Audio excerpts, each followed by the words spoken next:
जी चाय। अरे चाय।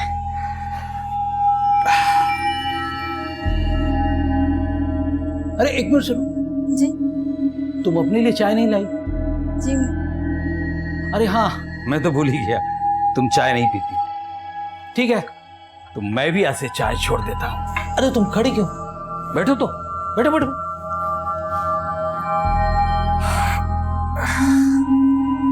ये देखो, 16 जुलाई का मनाली के लिए प्लान है।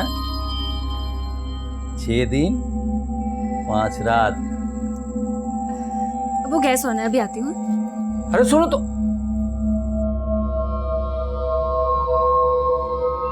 1 2 3 4 5 6 7 8। वाह, वेरी गुड जानू। लेकिन 16 जुलाई मनाली डन ना? डन, लेकिन मनाली नहीं, शिकागो। शिकागो? जानू, $1 $70। मैं बिजली विभाग का क्लर्क हूं, ऊपरी आमदनी भी थोड़ी है, ऊपर से रिटायर्ड भी हो रहा हूं। जानू, एक काम करते हैं, मनाली नहीं लद्दाख चलते हैं। 10 दिन 9 रात। डन?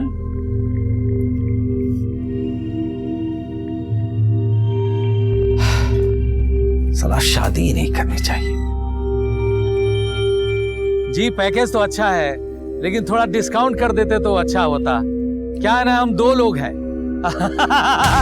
मालूम है कपल में 2 लोग होते हैं, लेकिन हम तो आपको हंसा के डिस्काउंट मांग रहे थे। जी जी, thank you thank you.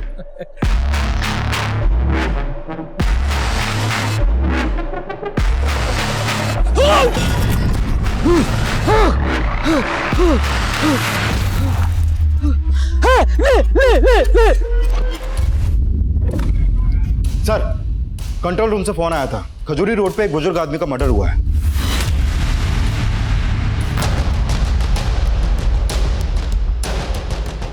Heera ji! Heera ji!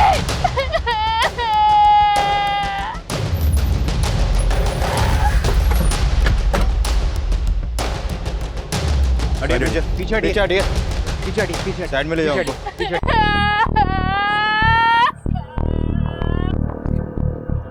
Sir, इसका मोबाइल पर्स सब गायब है। कभी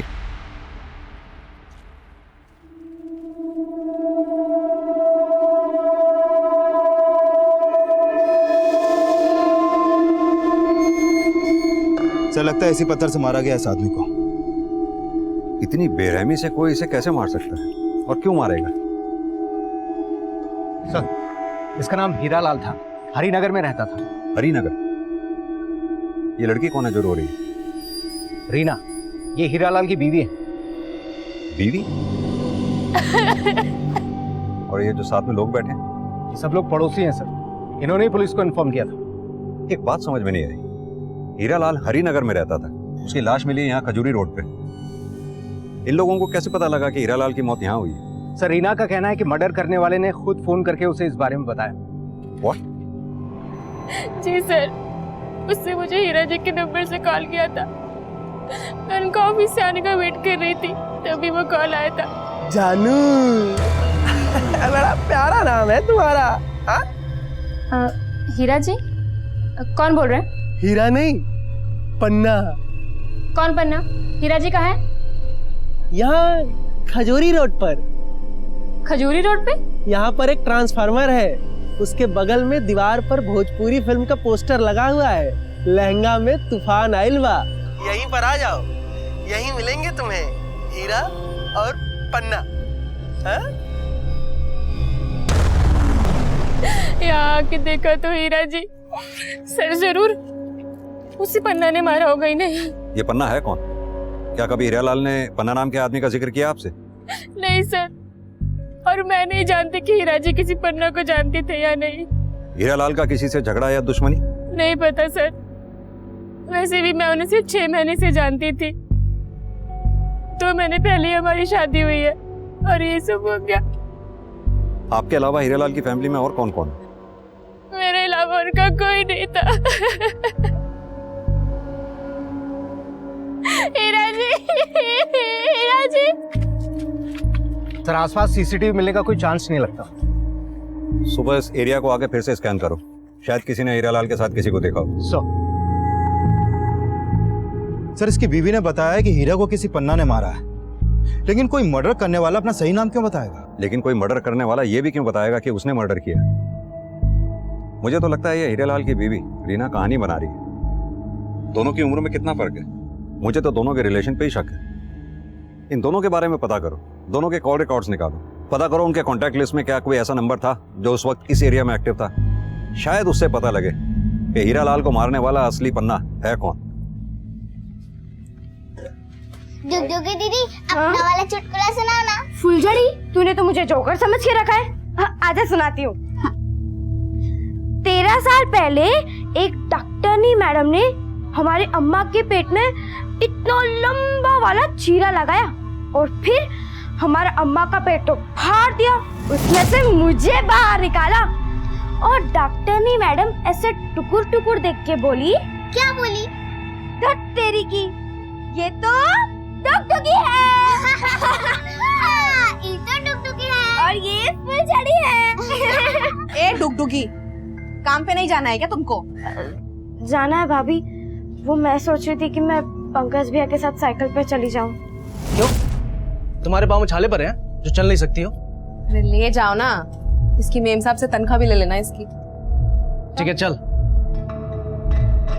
फुलझड़ी, मैं अभी आती हूँ। हाँ, फिर रात को आके तेरी वो गिनती वाली कविता सुनूंगी, याद कर लेना।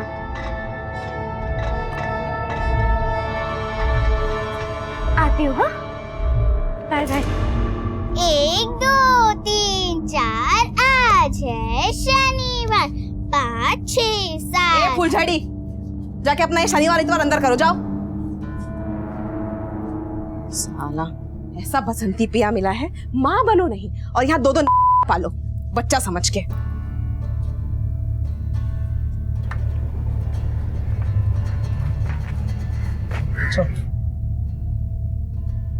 भैया, वो मैंने आपको बताया नहीं, रुक्मणी मैम साहब बोली थी कि वो मुझे 4 दिन बाद तनख्वाह देगी। क्यों? तो उसका झाड़ू पोछा देर से करती है क्या कि हमेशा तनख्वाह देरी से देगी? चल जा अभी, बोल देना 4 दिन में पक्का चाहिए। ठीक है भैया। अरे मलेरिया, मच्छर मारने जा रहा है? अबे डेंगू, तूने कितने मारे? मारेगा तो सेठ तुम्हारी, वो भी घड़ी दिखा के। और जाओ लेट लतीफ, मैं तो चला खटिया तोड़ने।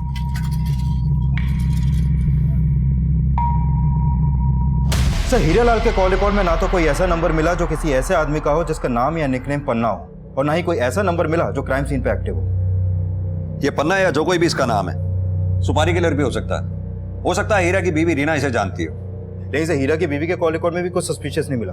और हीरा के पड़ोसी बोल रहे हैं कि भले ही उनके रिश्ते बेमेल हो, लेकिन हीरालाल अपनी शादी से बहुत खुश था और वो 16 जुलाई को अपनी बीवी के साथ हनीमून पे लद्दाख भी जाने वाला था। क्योंकि रीना को कॉल करने से पहले उसने एक ट्रेवल एजेंट से ही बात की थी। ये बात मुझे उस एजेंट से ही पता चली। और सर ये भी पता चला है कि 15 जुलाई को वो रिटायर भी होने वाला था। मतलब कि हीरालाल ने रिटायरमेंट से 2 महीने पहले 57 साल की उम्र में एक 22 साल की लड़की से शादी की और रिटायरमेंट के बाद हनीमून पे जाने का प्लान बनाया। और हनीमून पे जाने से पहले हीरालाल का मर्डर हो गया। कबीर, ये सब तुम्हें कुछ अटपटा नहीं लग रहा?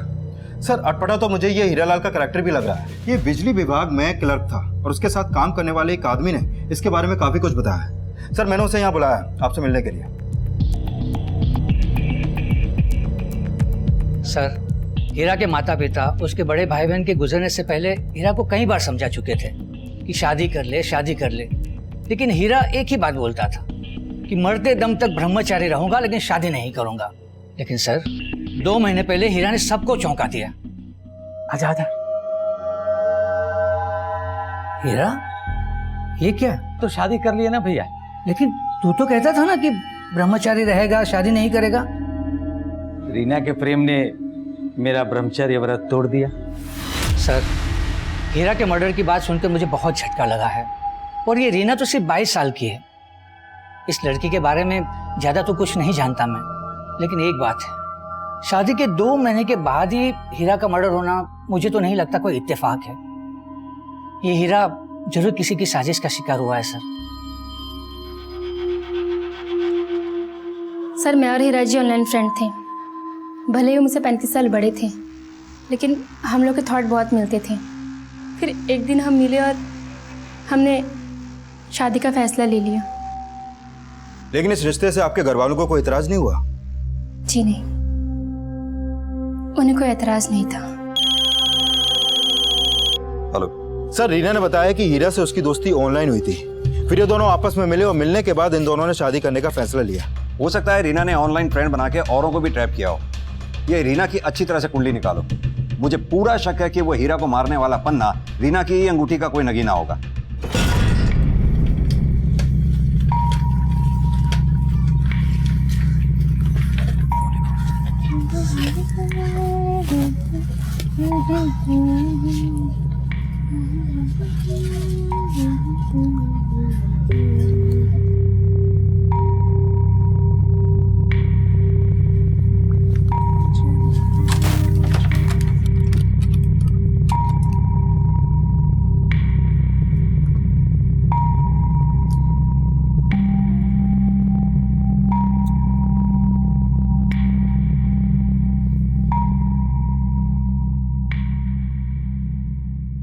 इतने पैसे लाता कहाँ से है रे तू? अरे वो अपना सेटिंग है ना तगड़ा वाला। लेकिन कल तेरे पति पंकज को ना शक हो गया, उसने मेरे शर्ट पे तेरे होठ के निशान देख लिए। तू अपना तापमान मत गर्म करना उसके फूकने से, वो फूकता है तब भी मजा आता है। तू भी कमाल की ज्वालामुखी है रे। दो परवानों को एक साथ जला रही है। साला हम दोनों उधर 12-12 घंटे चौकीदारी भी एक करते हैं और इधर तेरी सेवादारी भी है। मैं तेरे पति का किराएदार, लेकिन मेरी मालकिन तू। लेकिन यार एक म्यान में दो तलवार का टंटा खत्म कर। बोल, तेरे को पति चाहिए या प्रेमी? देख, जो पति कर सकता है ना वो प्रेमी नहीं, और जो प्रेमी कर सकता है पति नहीं। तो तू सोच ले कि तुझे पति बनकर फूकना है या प्रेमी बनकर जलना है। वो सब बाद में सोचेंगे, पहले जल लेते। सर, हीरा का सोशल नेटवर्किंग अकाउंट ऐसे ही पोस्ट से भरा पड़ा है। पढ़ के लगता है जैसे बहुत ही संस्कारी होगा, लेकिन रीना ने हीरा को हनी ट्रैप किया होगा, इसका अंदाजा रीना और हीरा के सोशल नेटवर्किंग अकाउंट से भी पता नहीं चल पा रहा। सर, हीरालाल की पोस्टमार्टम रिपोर्ट, मौत सर पे चोट लगने की वजह से हुई। हत्या का समय क्या है? 7 जुलाई रात 8 से 9 बजे के बीच। और इसी बीच हीरा के फोन से रीना को कॉल किया गया। सर, अगर मान भी लें कि रीना हीरा को मरवाना चाहती थी, तो फिर कोई सुपारी किलर पत्थर से मर्डर क्यों करेगा? लेकिन कबीर, अगर यह हत्या लूट के इरादे से भी की गई है तो भी अक्सर देखा जाता है ऐसे क्रिमिनल ज्यादातर चाकू और छुरी का इस्तेमाल करते हैं। हीरा को पत्थर से मारा गया, और वो भी इतनी बुरी तरह से जैसे किसी ने दुश्मनी निकाली।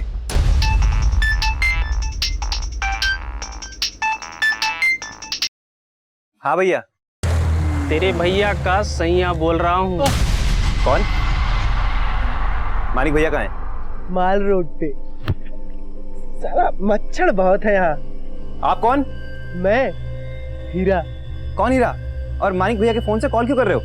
अबे तुझे कॉल करूंगा तभी तो तुझे पता चलेगा कि तेरे भैया के साथ माल रोड पे मैंने क्या किया है। क्या किया है?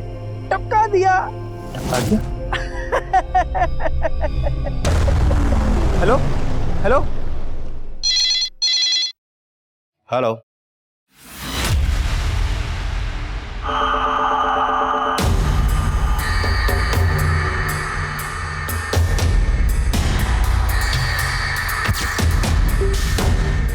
ये इसका नाम हीरालाल है।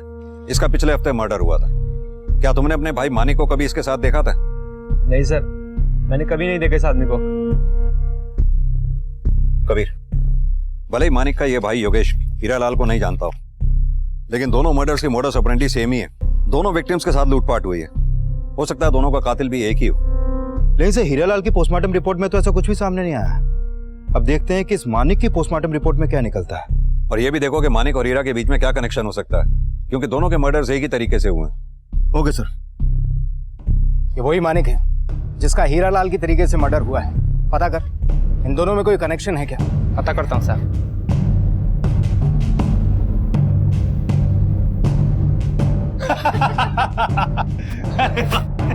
चलिए अच्छा।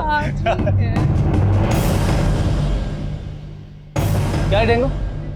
मुझे तो सेठ जी की घड़ी याद दिला रहा था, लेकिन आज अपनी ड्यूटी भूल के यहाँ क्या गुल खिला रहा है? वो भैया जी क्या है ना, वो रात को ड्यूटी पे मच्छर बहुत मारना होता है, इसीलिए थोड़ा ज्यादा खटिया तोड़ लिए। चलिए चलते हैं।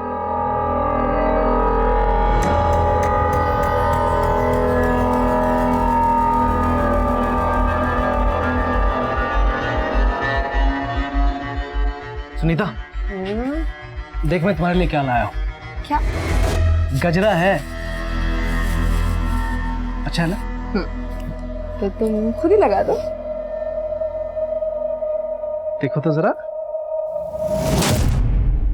ये चेन कहाँ से आई? ये ना मेरी माँ ने दी थी तीज में। रुको मैं तुम्हारे लिए चाय बना के लेके आती हूँ। हाँ,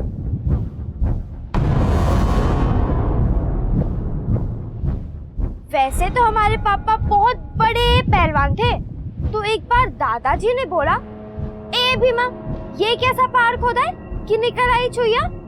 तो पापा ने बोला कि बापू ये चुईया नहीं है, ये तो डुगडुगी है।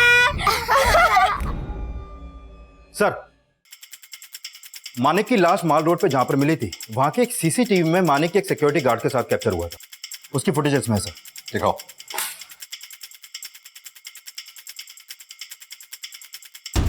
ये देखिए सर, ये सिक्योरिटी गार्ड है मानिक के साथ, लेकिन सर इस गार्ड का चेहरा क्लियर नहीं दिख रहा है। मैंने मानिक के भाई से भी इस गार्ड के बारे में जानने की कोशिश की, लेकिन वो भी ऐसे किसी गार्ड को नहीं जानता जो मानिक को जानता हो। लेकिन जिस तरह से ये गार्ड मानिक की बाइक पे बैठा है, उससे तो यही लगता है कि ये मानिक को जानता होगा। लेकिन सर मानिक के कॉल रिकॉर्ड में भी ऐसा कोई नंबर नहीं मिला जिससे पता चले कि वो इसे जानता हो। सर हो सकता है कि मानिक ने इस गार्ड को लिफ्ट दी हो, और इसके भी पूरे चांसेस हैं कि इसी गार्ड ने मानिक को मारा हो, क्योंकि ये दोनों उसी डायरेक्शन में जा रहे थे जहां पर मानिक की लाश मिली। अगर इस गार्ड ने मानिक को मारा है तो हो सकता है इसी ने फिर हीरालाल को भी मारा हो। ये कौन सी एजेंसी की यूनिफॉर्म पहनी है इस गार्ड ने? सर ये यूनिफॉर्म एसएक्स सिक्योरिटी एजेंसी की है। मैंने वहां पर काम करने वाले हर एम्प्लॉय का डेटा मंगवाया सर। गुड।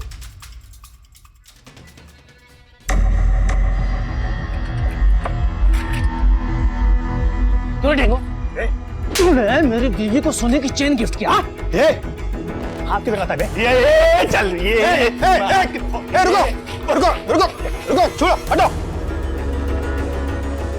आज के बाद तू मेरे घर में घुसेगा नहीं, समझा? क्यों नहीं घुसूं? वहां का भाड़ा भरता हूं, समझा? और रही बात वो सोने की चेन की ना, तो जाके अपनी बीवी से पूछ, क्यों दिया मैं उसको सोने का चेन?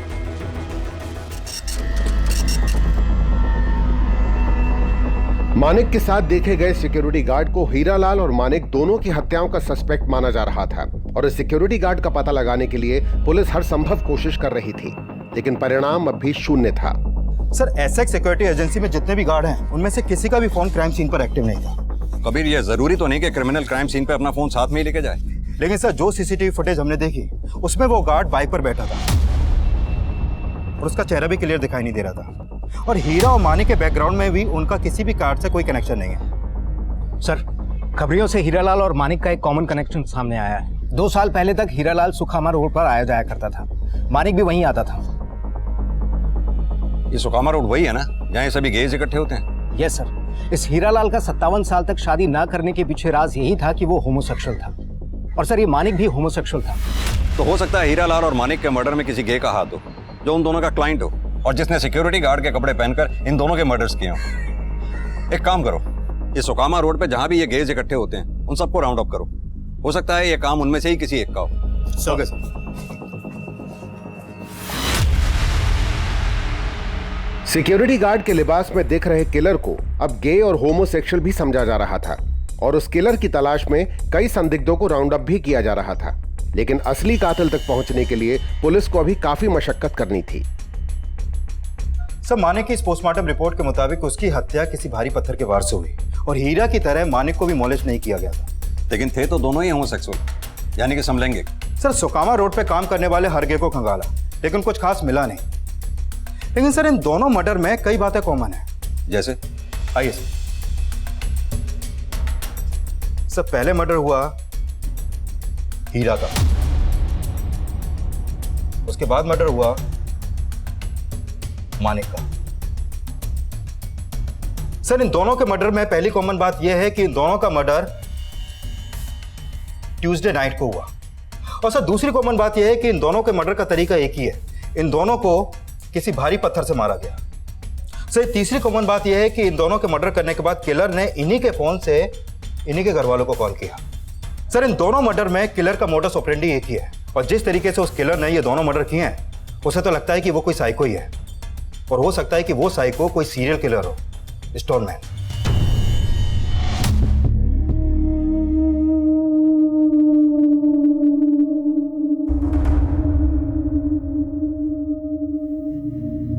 सर फिलहाल कोई ऐसा अपडेट नहीं मिला कि पन्ना या किसी और आदमी का मर्डर भी सेम मोडस ऑपरेंडी से हुआ। लेकिन सर मैं कुछ पुराने केसेस स्टडी कर रहा था, इसमें सामने आया कि हीरा और मानिक के किलर की तरह ही 1989 में कोलकाता में 13 लोगों का मर्डर भी किलर ने पत्थर मार के ही किया था, और सर हीरा और मानिक का मर्डर भी पत्थर से ही हुआ था।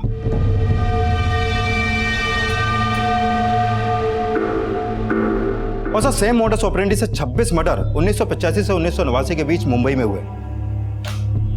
सर कोलकाता में 13 और मुंबई में 26 मर्डर के पीछे एक ही आदमी का हाथ होगा, इसका अभी तक पता नहीं चल पाया सर। ये सभी 39 मर्डर केसेस अभी तक अनसॉल्व्ड हैं। जिसने भी मर्डर किए वो अभी तक पकड़ा नहीं गया सर।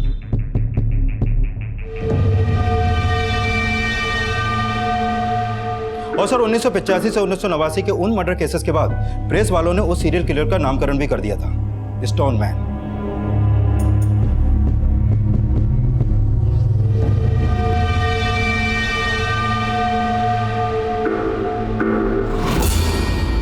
सर वैसा ही एक स्टोनमैन 2009 में भी सामने आया है। साल 2009 में गुजरात के राजकोट शहर में 3 लोगों का मर्डर भी इसी तरह पत्थर मार के किया गया था, जिस तरह हीरा और मानिक को मारा गया। सर राजकोट के इस स्टोनमैन को गुजरात पुलिस ने अरेस्ट कर लिया था।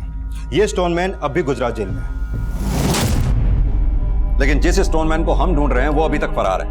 वो उन सीरियल किलर से ज्यादा अतरंगी है। वो लोगों की पत्थर मारकर सिर्फ जान ही नहीं लेता, वो विक्टिम के मोबाइल फोन से उसके परिवार वालों को फोन करके क्राइम स्पॉट पे बुलाता है, जैसे कि हमें चैलेंज दे रहा हो। कबीर, इससे पहले कि वो किसी और को शिकार बनाए, हमें उसे ढूंढ निकालना होगा।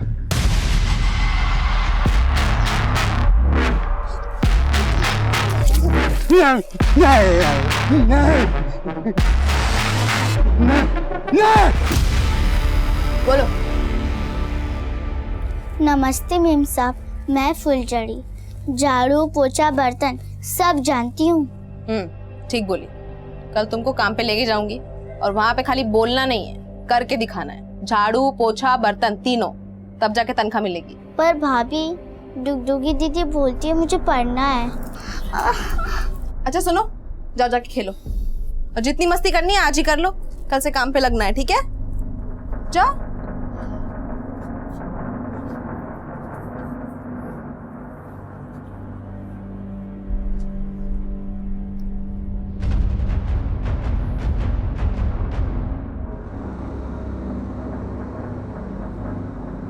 अरे देवर जी, चाय पियेंगे आप? अरे नहीं भाभी जी, हम तो बस अब कुछ दिनों के मेहमान हैं आपके यहाँ पर। क्यों? मतलब अगले महीने हम आपका घर खाली कर रहे हैं। ऐसा क्या हो गया? अब आपको क्या हम बताएं? छी छी छी छी। अरे पंकज भैया ने मेरे और आपके बारे में इतना गलत सोचा कि मुझे बताते हुए भी शर्म आ रही है आपको भाभी जी।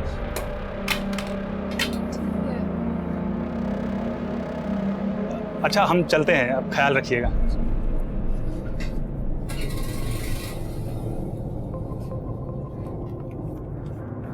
अब तुम मुझे और बेवकूफ नहीं बना सकती हो, मैं पुनीत को निकाल के ही रहूंगा। अरे क्यों अपने शक के चक्कर में 2000 का नुकसान करवा रहे हो? हाँ, तुम्हारे लिए मैं पाई पाई जोड़ रही हूँ। तुम्हारी छोटी बहन को नौकरी भी लगवा दिया है, और तुम हो कि भाभी, फुलझड़ी काम नहीं करेगी, उसे हमें पढ़ाना है। तुम चुप रहो। पैसा मुझे प्यारा है, लेकिन पुनीत यहाँ नहीं रहेगा। भैया मैं भी कह दे रही हूँ, फुलझड़ी काम नहीं करेगी। लेकिन मैं चुप नहीं रहूंगी, समझे? तुम मुझ पे शक कर रहे हो। भाभी, फुलझड़ी काम नहीं करेगी। घर में जो मैं बोलूंगी वो होगा, जो तुम बोलोगे तुम्हारा भाई बोलेगा वो सब नहीं चलेगा, समझे? सब तुम्हारे चक्कर, सब तुम्हें पालने के चक्कर में बेबी साथ दो बेटा।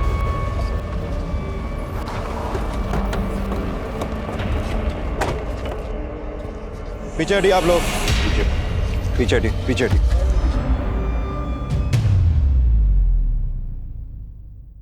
सर इस मर्डर का भी मॉडस ऑपरेंडी सेम है। मानिक की तरह इसकी पैंट का भी जिप और बटन खुले हुए हैं, लेकिन सर हीरा के केस में ऐसा नहीं था।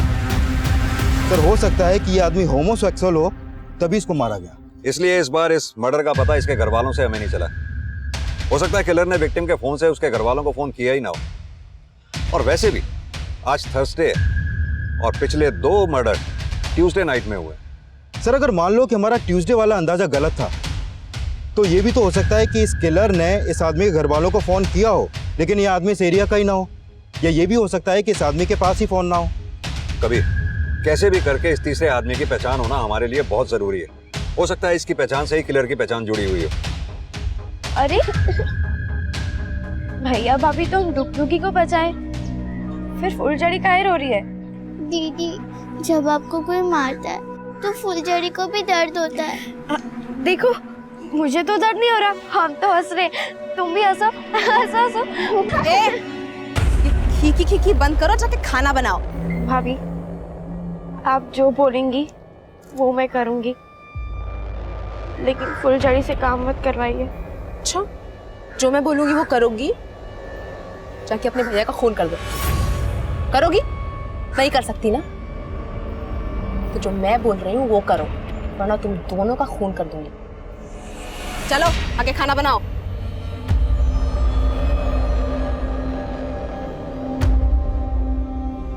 सर हमने सभी थानों में उस तीसरे विक्टिम की फोटो सर्कुलेट करवा दी है, लेकिन अभी तक उसकी कोई पहचान पता नहीं चल पाई है।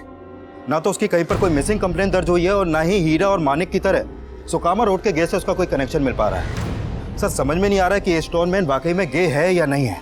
हो सकता है वो कोई ऐसा सनकी हो जो होमोसेक्सुअल्स और गेज से नफरत करता हो और एक एक करके इन सबको मार के अपनी सनक निकाल रहा हो। लेकिन सर ना तो हमारे पास उसका कोई फोटो है और ना ही कोई स्केच। वो सिक्योरिटी गार्ड है या नहीं ये भी कंफर्म नहीं है। सर इस किलर को ढूंढना समुद्र में सुई ढूंढने जैसा लग रहा है। कबीर, एक काम करते हैं, राजकोट जेल में बंद उस कैदी से मिलते हैं जिसने इस सीरियल किलर की तरह पत्थर मारकर मर्डर्स किए थे। हो सकता है अपने एरिया के स्टोनमैन की कोई लीड उससे मिले। Right sir.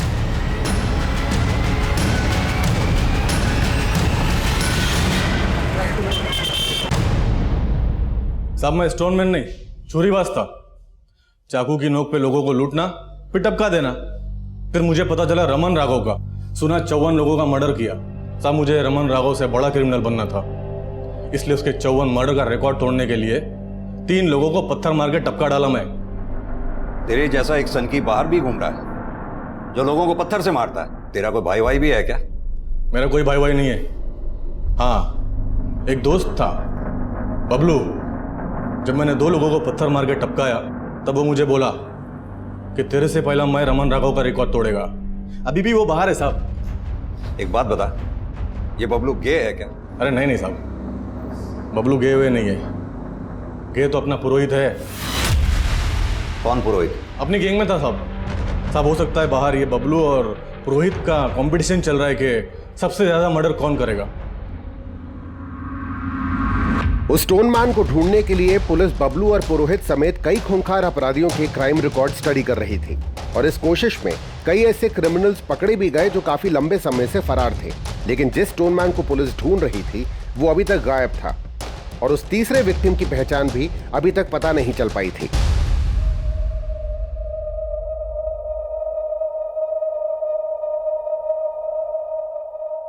मैंने उस मच्छर को बोल दिया है कि चाहे जो भी हो ये डेंगू हमारे साथ ही रहेगा। तुम्हें इतने महंगे महंगे तोहफे लाके दिए, तुम्हें ये चेन लाके दी, और तुम अपने पति की तरह मेरा मजाक उड़ा रही हो, डेंगू बुला रही हो। मेरे मन में जो आएगा मैं उस नाम से बुलाऊंगी और प्यार सिर्फ तुमसे करूंगी मेरे डेंगू। फुलझड़ी।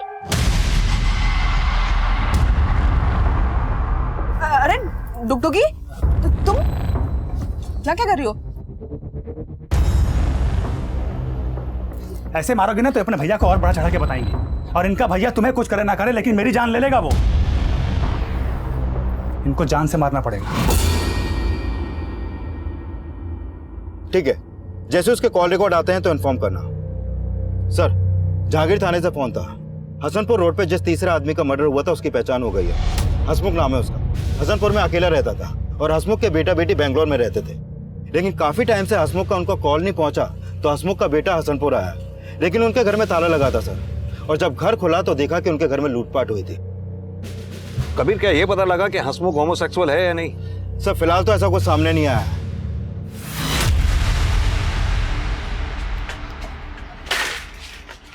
ये क्या सुन रहा मैं? क्या हुआ? जो सुन रहे हो सही सुन रहे हो, तुम्हारी दोनों बहनें भाग गई हैं। मैं बोलता था उसे इतना मत मारो, लेकिन तुम हमेशा उसे मारती थी। तो तुम भी तो मारते थे ना उसको। लेकिन मेरा तुम पे बस नहीं चलता है ना। अब देख क्या रही हो, चलो ढूंढो उसको, नहीं तो उसके साथ हमारी कमाई भी जाएगी।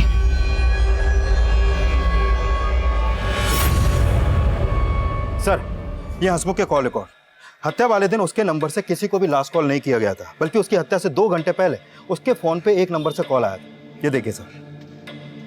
और हत्या वाले दिन ये नंबर उसी एरिया में एक्टिव था जहां पर हंसमुख का मर्डर हुआ। सर, अभी ये नंबर नुसरतगंज में एक्टिव है। लेकिन ये नंबर है किसका? सर, अभी थोड़ी देर में पता चल जाएगा कि ये नंबर किसके नाम पे रजिस्टर्ड है और इसका फोटो भी सामने आ जाएगा। सर, ऑलरेडी मैंने अपनी एक टीम को नुसरतगंज में तैनात कर दिया है। हो सकता है ये नंबर यूज करने वाला स्टोन मैन ही हो। अरे फुलझड़ी और डुगडुगी को धरती तो निकल नहीं जाएगी ना। देख सुनीता, तू सच सच बता, कुछ छुपा तो नहीं रही है ना? अरे तुमको क्या लग रहा है मैंने मार दिया उनको? नहीं, तू मुझसे भी ज्यादा कमीनी है। तू उसे मार नहीं सकती लेकिन उसे बेच सकती है। अब बता क्या किया तूने? जबान संभाल के बात करो, अगर और एक शब्द बोला ना तो यही खड़े खड़े तुमको बेच दूंगी, समझे?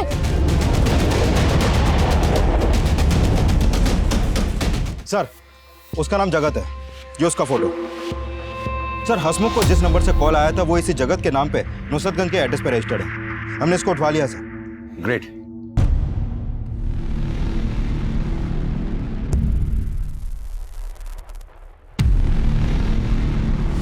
हसमुख सेठ मुझे नौकर कम और गुलाम ज़्यादा समझते थे। उन्होंने मुझे बहुत सताया साहब। फिर मैंने उनके की नौकरी छोड़ दी साहब, लेकिन मैं उनसे बदला लेना चाहता था साहब। फिर मैंने हसमुख सेठ को फ़ोन किया और उनसे कहा कि वो मुझसे मिले, नहीं तो मैं उन पर झूठा केस कर दूंगा कि वो मेरा शोषण करते थे। फिर सब मैंने उनको फ़ोन किया और वो मुझसे मिलने आए और मैंने उनको मार दिया। लेकिन साहब मैं स्टोन में नहीं हूँ साहब, मैं स्टोन में नहीं हूँ साहब।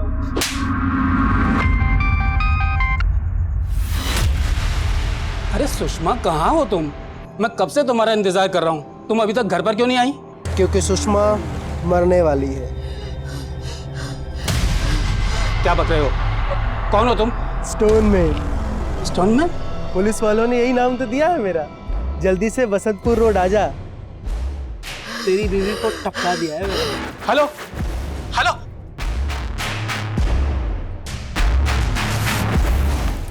क्या? सर, बसंतपुर में इस बार स्टोन मैन ने एक औरत को मारा। औरत को? हाँ सर, उस औरत का नाम सुषमा है और किलर ने सुषमा के ही फोन से उसके पति को कॉल करके मर्डर लोकेशन बताई है। और इस बार किलर ने अपना नाम स्टोन मैन बताया है। Stone man? Yes sir.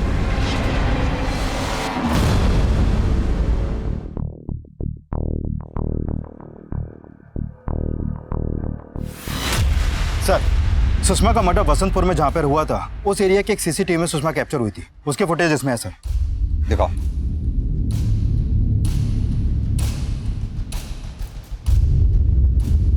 ये देखिए सर। सर, मानिक के साथ भी एक सिक्योरिटी गार्ड देखा गया था और उसने भी ऐसे ही कपड़े पहने हुए थे, लेकिन इस फुटेज में गार्ड का चेहरा साफ दिख रहा है सर। इसकी पहचान होना हमारे लिए बहुत जरूरी है। पता करो इसका कोई क्रिमिनल रिकॉर्ड तो नहीं है। Okay sir.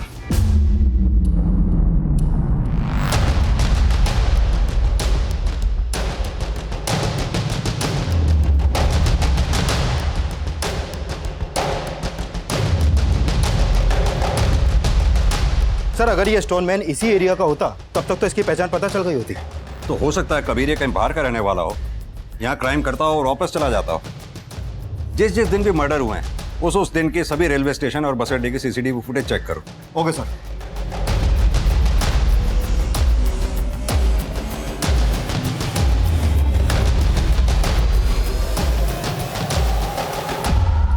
सर, आपका अंदाजा सही निकला। जिस दिन भी मर्डर हुए थे उस दिन ये security guard Ashok Nagar railway station के पास वाले मार्केट के एक सीसीटीवी में कैप्चर हुआ था। ये देखिए सर।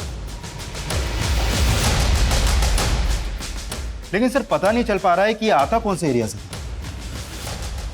कबीर एक काम करो, अपनी एक टीम सादे कपड़ों में इस मार्केट के आसपास तैनात कर दो। हो सकता है फिर किसी दिन ये किसी न किसी को शिकार बनाने के लिए यहाँ आए। Okay sir.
शिकायत कर दूंगी।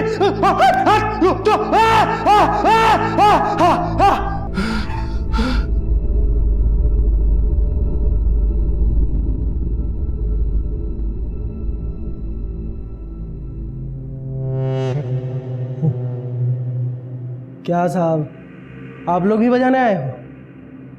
बकवास बंद कर, सीधे तरीके से बोल। क्या सीधा सीधा बोलूं साहब, सारी दुनिया ने बजाया है मुझे, आप भी बजा लो। डुगडुगी जठेरी। तेरी की, ये तो डुगडुगी है। डुगडुगी, सही नाम बोल अपना। सही तो बोल रही हूँ साहब। साहब, मेरा भाई गधा था, एकदम गधा, खुद को शेर समझता था। और मेरी भाभी लोमड़ी थी, लोमड़ी। उसका एक कुत्ता जैसा यार था। मेरी भाभी और वो कुत्ता मिलके मुझे बहुत बजाते थे साहब, बहुत बजाते थे। रुक जा। अरे ऐसे मारने से कुछ नहीं होने वाला है। ऐसे मारोगे ना तो अपने भैया को और बड़ा चढ़ा के बताएंगे। इनको जान से मारना पड़ेगा।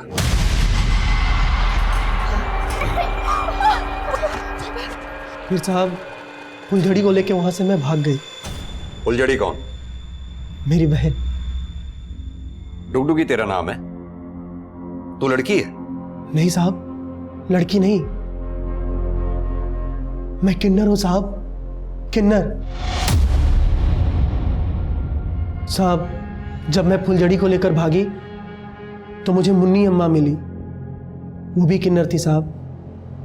तब से फिर मैं उसी के साथ नाचने लगी, बख्शीशें मांगती थी और मुझे जो पैसे मिलते थे उससे मैं फुलझड़ी को पढ़ाती थी। जब उससे भी नहीं बन पड़ा तो मैं के लोगों के साथ अपना जिस्म तक बेची साहब। लेकिन फुलझड़ी भी दगाबाज निकली, उसको अच्छा नहीं लगता था मेरे साथ रहना। और एक दिन उसने मुझे इतना नीचा दिखाया कि अपने कॉलेज के लड़के के साथ भाग गई। फुलझड़ी के जाने के बाद मेरी जिंदगी खत्म, पूरी तरह से खत्म। फिर मैं सोची, मेरी जिंदगी क्यों खत्म? जिन लोगों ने मेरी जिंदगी खत्म की उन सबकी जिंदगी खत्म। तो हीरालाल और मानिक तेरे साथ गलत काम करते थे, लेकिन तूने उस औरत को क्यों मारा? उस औरत ने मुझे थप्पड़ मारा साहब, मुझे बर्दाश्त नहीं हुआ उसका थप्पड़, इसलिए मैंने साहब सबसे पहले तो मैं अपने भैया और भाभी को मारना चाहता था, लेकिन पता नहीं वो लोग अपना घर द्वार बेच के कहां चले गए। और उन सबका गुस्सा मैंने उन सब पे एक एक करके। माना कि दुनिया ने तेरे साथ जो कुछ भी किया गलत किया, लेकिन तूने जो दुनिया के साथ किया, क्या वो ठीक है? हालांकि ऐसा माना जा रहा था कि डुगडुगी की मानसिक हालत बिगड़ चुकी थी, लेकिन उसकी मेडिकल रिपोर्ट ने इस संभावना को नकार दिया। डुगडुगी ने भले ही बचपन से कई तरह की मानसिक और शारीरिक यातनाएं सही होंगी, लेकिन हत्या एक ऐसा अपराध है जिसके लिए कभी माफी नहीं दी जा सकती।